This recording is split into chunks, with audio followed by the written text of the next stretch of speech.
Hey guys, welcome to my YouTube channel Let's Cognize. Today our topic is Syed's afterword to Orientalism. Last video में हमने किया था Critic of Orientalism. Today our topic is Syed afterword to Orientalism. Now let's start. We read about Syed afterward to Orientalism. In the afterward to Orientalism, ये जो afterward to orientalism था ये 1995 के time में था. सैयद ट्राइज टू करेक्ट, इसमें क्या है, सैयद ने ट्राई किया है करेक्ट करना, एक तो मिस रीडिंग को और नेक्स्ट है विलफुल मिसअंडरस्टैंडिंग को करेक्ट करना. But also rehearse his argument from orientalism, इसमें क्या है, रिहर्स किया गया है आर्गुमेंट को जो ओरिएंटलिज्म में से लिया गया है और इसमें इंटेलेक्चुअल डेवलपमेंट को ट्रेस किया गया है और फॉलो किया गया है ओरिएंटलिज्म की पब्लिकेशन को. नेक्स्ट पैराग्राफ है हमारा acknowledge it's influences. The first part of the afterward, जो फर्स्ट पार्ट है आफ्टरवर्ड का, उसमें डील किया गया है डिटेल में मिस रीडिंग को और प्लिटिक्स को, जो क्या है विलफुली अपनी इच्छा से मिस रीड करते हैं और मिसकंस्ट्रक्ट करते हैं सैयद के आर्गुमेंट को. ये तो था हमारा आफ्टरवर्ड का first part.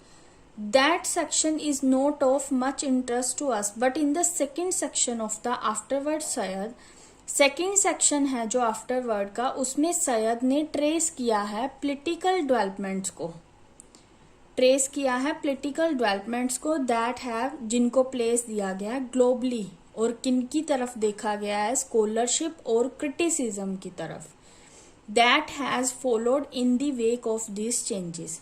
This section of the afterward, ये जो सेक्शन है आफ्टरवर्ड का, इसमें क्या है, इम्पोर्टेंस बताई गई है हमारे सब्जेक्ट्स की. कौन सा सब्जेक्ट है, पोस्ट कॉलोनियल स्टडी और डीकोलोनाइजिंग द माइंड. ये थे हमारे आफ्टरवर्ड के 3 सेक्शन. फर्स्ट था जो उसमें मिस रीड और मिसकंस्ट्रक्ट किया गया था सैयद आर्गुमेंट को, और जो सेकेंड सेक्शन है उसमें पॉलिटिकल डेवलपमेंट्स के बारे में ट्रेस किया गया है जिनको ग्लोबली प्लेस्ड किया गया है. और नेक्स्ट है हमारा सब्जेक्ट को इम्पोर्टेंस दी गई है, एक तो पोस्ट कॉलोनियल स्टडीज को और डीकोलोनाइजिंग द माइंड को. इन द आफ्टरवर्ड में सैयद ने फोकस किसकी तरफ किया है, सीरियस रिफ्ट होता है दरार, जिसको वो क्या थे, पब्लिक कॉन्शियसनेस मानते थे. जो पब्लिक कॉन्शियसनेस थी वो किनके बीच थी, एक तो वेस्टर्न हेगमोनी द्वारा जो उनके ओल्ड आइडियाज थे, और दूसरी क्या थी, जो न्यू आइडियाज थे किनके द्वारा लिए गए थे, सबल्टर्न के द्वारा. सबल्टर्न क्या होते हैं, सबसे नीचे जो डिसएडवांटेज कम्युनिटीज होती हैं उनके बीच पब्लिक कॉन्शियसनेस किया गया, मतलब पब्लिक सोचा गया, कॉन्शियसनेस किया गया वेस्टर्न हैगमोनी के ओल्ड आइडियाज और सबल्टर्न के newer ideas. Syed point out that the disadvantage community, Syed ने किसको पॉइंट किया इसमें, डिसएडवांटेज कम्युनिटी को, अमंग हुम ही काउंट फॉर्मली क्लोनाइज्ड, जिसमें क्या काउंट किया गया था, एक तो फॉर्मली क्लोनाइज्ड को और नेक्स्ट इंस्लेव्ड एंड सप्रेस्ड को. इंस्लेव्ड होते हैं गुलाम और सप्रेस्ड जिनको दबा दिया जाता है. आर नो लॉन्गर साइलेंट, जो काफी टाइम तक साइलेंट नहीं रहेंगे, और unaccounted for by any more except, और क्या कौन कौन थे उसमें, senior European and American males थे. सैयद ने गेस्चर किया, किसको किया, कॉन्शियसनेस ऑफ वुमेन की रेवोल्यूशन को, मतलब वुमेन की कॉन्शियसनेस की क्रांति को, माइनॉरिटी को, मार्जिनलाइज्ड को, and says that the movement, और क्या कहा, ये जो मूवमेंट है काफी पावरफुल है और क्या है, ये वर्ल्ड वाइड की थिंकिंग को काफी अफेक्ट करेगा. मतलब सैयद ने क्या है, पब्लिक कॉन्शियसनेस मतलब पब्लिक्स के रिलेटेड इसमें किस किस चीजों को फोकस किया है, एक तो वेस्टर्न हैगमोनी को, एक डिसएडवांटेज कम्युनिटीज को, और क्या है कॉन्शियसनेस ऑफ वुमेन की रेवोल्यूशन को, माइनॉरिटी को, मार्जिनलाइज्ड को, और senior European and American males को, मतलब इनके रिलेटेड उसने फोकस किया है। After a brief discussion of post colonialism and post modernism, मतलब post colonialism and post modernism की काफी डिस्कशन के बाद सैयद ने आर्टिकुलेट किया। इसमें उसने क्रूशियल डिफरेंस बताया। जो तो पोस्ट कॉलोनियलिज्म है, इसमें क्या है मोटिवेटेड किया जाता है इसको हिस्टोरिकल और पॉलिटिकल इम्पेरेटिव्स द्वारा, और जो पोस्ट मॉडर्निज्म है वो इनसे क्या है काफी डिटैच है, रिलेटिवली डिटैच्ड है, मतलब इनसे अलग है। कंसीक्वेंटली रिजल्ट में क्या है, ये जो अप्रोचेस और रिजल्ट है ये काफी डिफरेंट है ओवरलैप से। इसमें क्या है रिव्यू किया गया enormous amount of post colonial work that has been since early 1980, जो कब से चल रहे हैं 1980 से।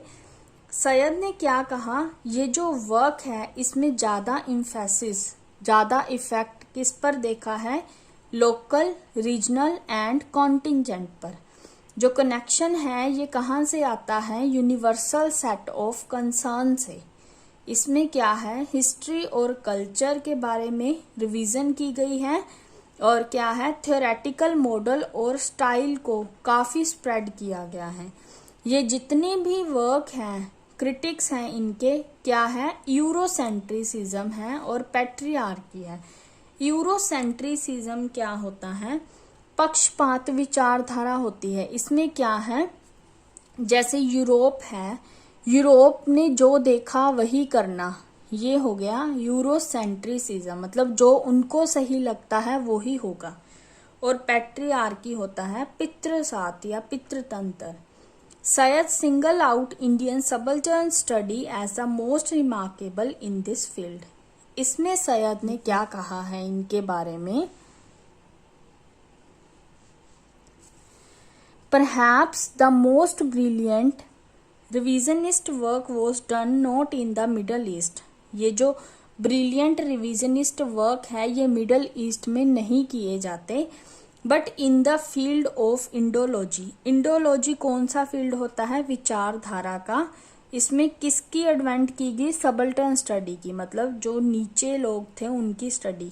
अ ग्रुप ऑफ रिमार्केबल, और किनके ग्रुप से, स्कॉलर और रिसर्चर के, जिनको लेड किया गया रंजीत गुहा द्वारा।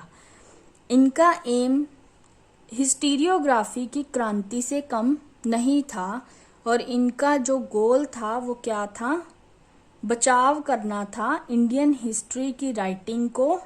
किससे बचाना था, नेशनलिस्ट की डोमिनेशन से, मतलब नेशनलिस्ट शासन से बचाना था।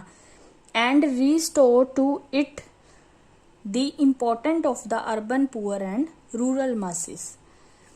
लास्ट पैराग्राफ है हमारा, Said point out that one of the most interesting development of post colonial study. इसमें क्या है सबसे इंटरेस्टिंग क्या है, डेवलपमेंट करना पोस्ट कॉलोनियल स्टडी को और रीड करना कैनोनिकल कल्चर वर्क को। इसमें क्या है री इन्वेस्टिगेटिंग की गई अजम्पशन, जो किनके पीछे थी, मास्टर स्लेव बाइंड्री के पीछे।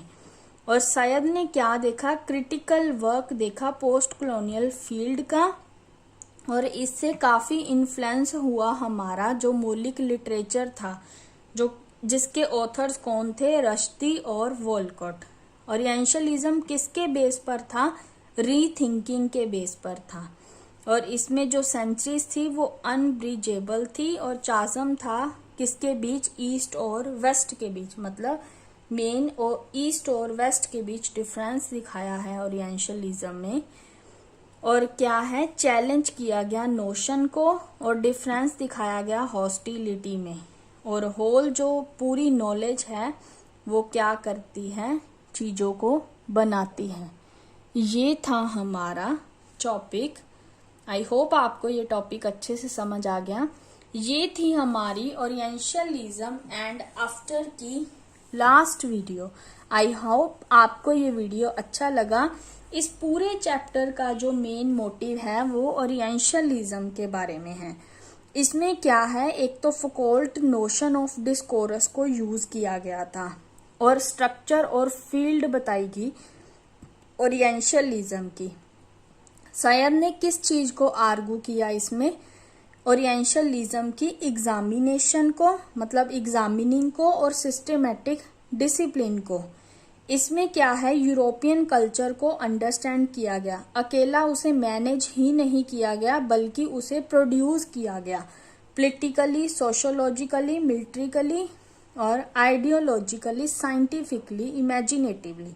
मतलब उसे ओरिएंटलिज्म को इन सभी फील्ड्स में प्रोड्यूस किया गया। ओरिएंटलिज्म में क्या ट्राई किया कि किस तरह वेस्ट ने अचीव किया है, बट उससे भी ज्यादा क्या किस चीज पर फोकस किया गया,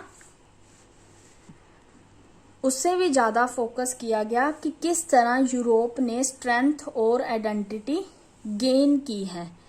सैयद ने किस चीज की स्टडी की है, अथॉरिटी ऑफ ओरिएंटलिज्म की। इसमें जो सैयद की मेथडोलॉजी थी उसमें जो सोर्स यूज किए थे उनको क्या बोला जाता है, स्ट्रेटेजिक लोकेशन और स्ट्रेटेजिक फॉर्मेशन।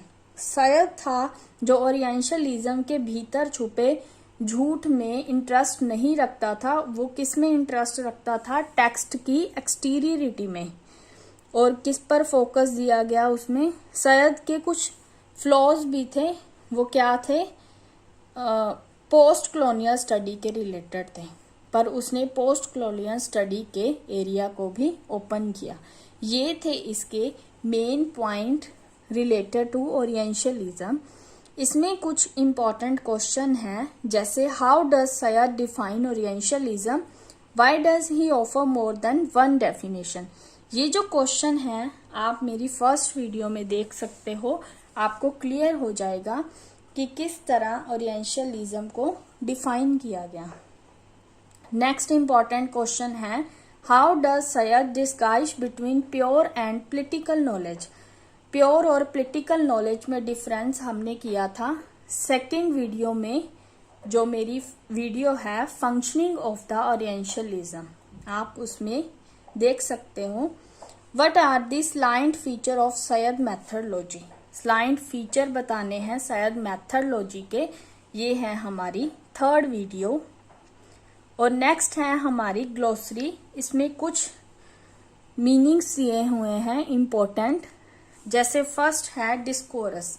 डिस्कोरस होता है किसी चीज के, किसी टॉपिक के बारे में स्पीक करना, वर्बली या लिखित, मतलब किसी टॉपिक के बारे में चर्चा करना। डिसेमिनेट होता है चीजों को स्प्रेड करना, मतलब कुछ इंफॉर्मेशन को स्प्रेड करना। जीनियोलॉजी होता है हिस्ट्री ऑफ फैमिलीज की स्टडी के बारे में।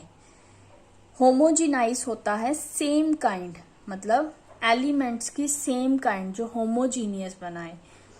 इक्नोक्लास्टिक होता है बिलीफ, कस्टम और वैल्यू की ओवरटर्निंग। आइडियोलॉजी होते हैं हमारे social belief, values, ideas, means to say विचारधारा। मेथडोलॉजी होता है ऑर्गेनाइजिंग सिस्टम, मतलब प्रिंसिपल्स को ऑर्गेनाइज करना। नेक्स्ट है रिसीव्ड आइडियाज, मतलब एक्सेप्टेड नोशन, मतलब कुछ आइडियाज जो हमारे दिमाग में आते हैं। आई होप आपको ये फुल चैप्टर ओरिएंटलिज्म के बारे में अच्छे से समझ आ गया। अगर आपको ये वीडियो अच्छा लगा so please subscribe this channel and press the bell icon and get notification of all more videos related to the MA English Literature or MEGCAN. It is the subject of IGNOU University. Thank you guys. Bye bye. Have a nice day.